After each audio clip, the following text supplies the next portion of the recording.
Gadis ini baru saja selesai bekerja di hotel. Melihat pria botak itu menarik uang tip dari sakunya, dia dengan cepat duduk. Mohon dia untuk tidak memberikan uang tip dengan orang lain.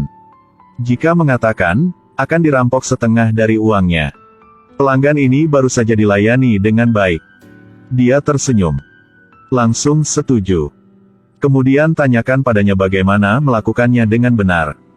Mei cerdas. Beritahu dia jika seseorang bertanya tentang tip. Katakan layanannya sangat buruk. Pada dasarnya tidak memberikan tip. Saat ini, Gou telah menunggu di bawah begitu lama hingga dia mengantuk. Melihat pelanggan dan Mei keluar, segera bertanya apakah dia puas. Pelanggan melakukan apa yang Mei katakan. Dan mengkritik layanan hari ini terlalu buruk. Nanti tidak akan kembali lagi. Ketika Gou mendengar itu, dia membeku. Juga tidak lupa untuk bertanya Mei tentang uang tipsnya. Jelas, pelanggan mengatakan sebelumnya bahwa dia tidak puas. Jadi bagaimana bisa mendapatkan tip lagi? Dia tidak percaya. Segera menyambar tas Mei. Membukanya untuk mencari tetapi tidak dapat menemukan koin apapun. Jadi dia melemparkannya kembali padanya. Dia sudah merasakan skill Mei. Jelas tidak sampai membuat pelanggan tidak senang. Pasti punya masalah. Jadi dengan tegas, mengikutinya pulang rumah. Melihat dia masih belum keluar, Mei terlihat sedikit panik. Sudah kubilang aku tidak punya uang tip hari ini. Gou masih diam. Mengolok-oloknya mengapa hanya melepas sepatu. Melepas pakaian juga. Mengatakan ini, dia berjalan mendekat dan meraih Mei. Gunakan satu tangan untuk meraba-raba tubuhnya. Dalam beberapa saat menemukan uang persenan tersembunyi di balik punggungnya. Ini membuat Mei tercengang. Melihat Gou marah, dia semakin takut. Gou segera menamparnya. Lalu masukkan semua uang ke dalam sakunya. Hari ini pasti harus memberimu pelajaran hidup. Katanya jagoan tidak bisa menahan amarah di depannya. Mei melihat Gou akan memukulnya. Buru-buru menurunkan harga dirinya dan memohon padanya untuk memaafkannya. Karena kebodohan sesaat, baru melakukan kesalahan. Nanti benar-benar tidak berani mengulangi pelanggaran lagi. Gou juga tahu bahwa dia tidak bisa menyakiti stafnya. Kalau tidak, bagaimana Gou bisa menghasilkan uang dari mereka lagi? Jadi hanya bisa mengatakan kata-kata jahat. Jika kau berani melakukannya lagi, aku akan membuatmu tidak mungkin melihat matahari besok. Setelah dia selesai berbicara, dia pergi. Melihat iblis akhirnya pergi. Mei panik, sekarang baru bisa bernapas lega. Hari-hari seperti ini benar-benar mengerikan. Dia harus memikirkan cara untuk keluar dari sini. Tapi dia tidak punya uang atau kekuasaan. Apa yang bisa dilakukan gadis lemah seperti dia? Dia kembali ke kamarnya untuk melihat teleponnya. Pesan dikirim ke luar negeri, tidak ada balasan. Tiba-tiba dia tidak sengaja melihat nomor telepon Wael. Tiba-tiba dia tidak sengaja melihat nomor telepon Wael. Dia tiba-tiba punya rencana.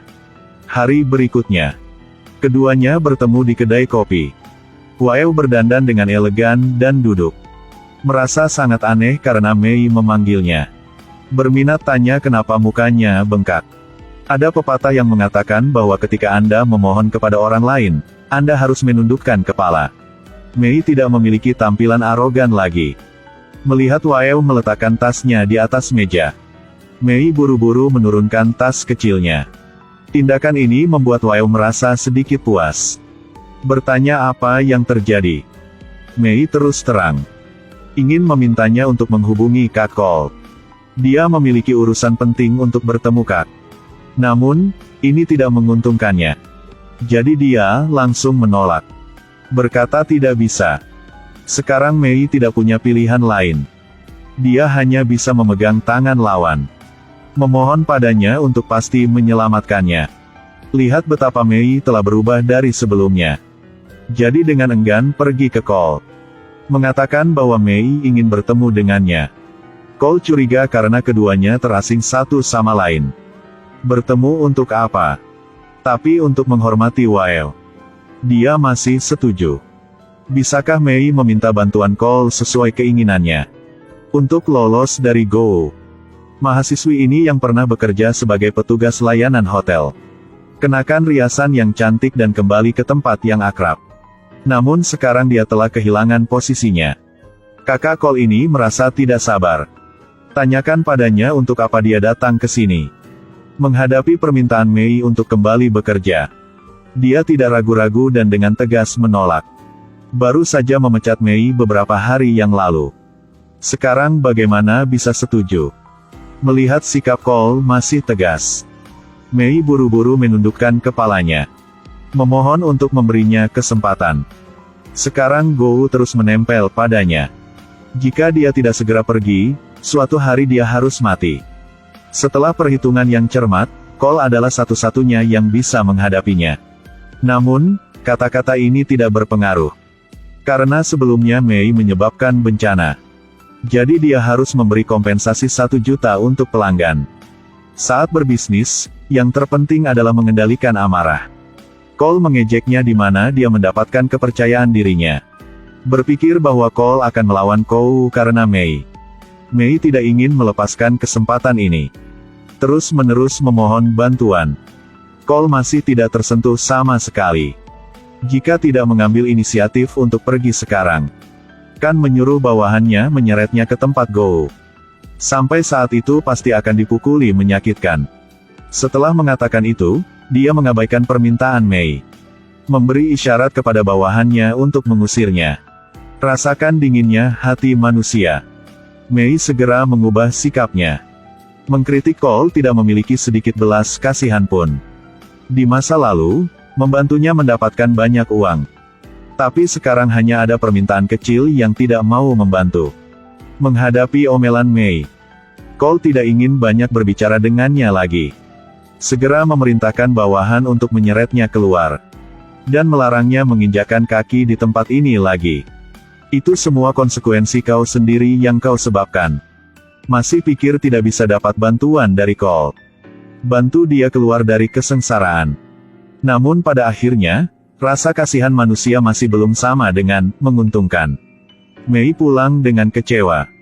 Sekarang dia sangat putus asa. Hidup itu seperti daun di udara. Hanya sahabat yang bisa berbicara dengannya. Jadi dia menelpon sahabatnya. Tersedak untuk berbicara tentang frustrasi di hatinya. Sahabat Ala awalnya berniat untuk pergi ke sekolah. Tapi khawatir Mei melakukan sesuatu yang bodoh. Dia bolos sekolah untuk mencari temannya. Tapi saat bel pintu berbunyi, yang muncul adalah Go. Dia bahkan memarahi mengapa Mei belum merias wajah. Pelanggan sedang menunggu. Mei tidak berani memprotes. Hanya bisa pergi ke kamar tidur. Beberapa menit kemudian, Ala akhirnya juga tiba. Menekan bel pintu. Tapi melihat Go membuka pintu. Baru saja bertemu punya kesan buruk tentang dia. Tapi Go merasa cukup tertarik dengan mahasiswa ini. Jika mengaturnya untuk menjadi antek, yakin Go akan menghasilkan banyak uang. Ala tidak peduli. Langsung ke kamar tidur mencari Mei. Mendengar suara ketukan, dia buru-buru menyuruh sahabatnya untuk masuk. Tapi dia belum mengunci pintunya. Go segera masuk ke dalam. Dan mengejek keduanya apakah mereka punya rahasia. Dia juga mau mendengar. Beritahu Ala dia akan membawa Mei bekerja sebentar lagi. Jika memiliki waktu luang, dapat membawanya pergi bersama untuk memperluas wawasan. Sahabat ini mengkhawatirkan keselamatan Mei jadi dia setuju. Mereka bertiga turun ke bawah. Mei tidak ingin sahabatnya tahu pekerjaannya. Dan motor ini hanya bisa dinaiki 2 orang. Jadi dia menyuruh sahabatnya untuk pulang.